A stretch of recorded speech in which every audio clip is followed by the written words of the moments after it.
J'en ai ras-le-bol d'entendre ces procès en obstruction, qui sont des procès totalement fallacieux, et qui me rappellent,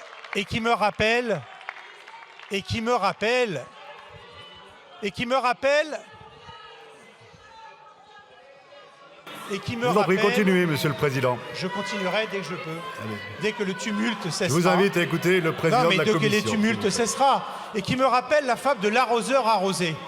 Parce que ce qu'on oublie, et que peut-être ça n'a pas été assez rappelé, c'est que lors de la dernière réforme des retraites que vous avez combattue, et pour laquelle, Madame Panot, vous venez nous expliquer que vous étiez effectivement dans une logique d'obstruction. Je me souviens que pour arriver à l'article sur l'âge légal de départ à la retraite, tous vos collègues de la NUPES de l'époque avaient retiré leurs amendements. Je me souviens de leaders syndicaux dont vous vous prévaliez, qui vous avaient demandé de retirer vos amendements pour arriver jusqu'à l'article en question.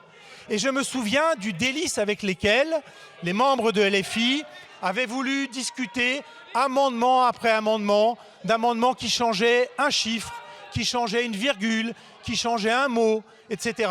Donc voyez, non mais ce que je veux simplement vous dire, c'est que moi depuis 9 heures, j'écoute attentivement et les questions posées par les collègues qui déposent des amendements et les réponses et du rapporteur et de la ministre, qui permettent des réponses sur le fond.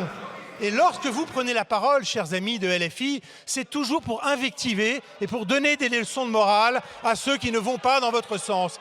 Alors, il est 22h30, depuis 9 heures, vous nous faites le même cinéma, on a perdu énormément de temps, je parle parce que j'ai le droit de parler autant que je veux, et que jusqu'à présent, je n'ai pas beaucoup parlé, et là, il me vient l'envie de dire ce que j'ai à dire.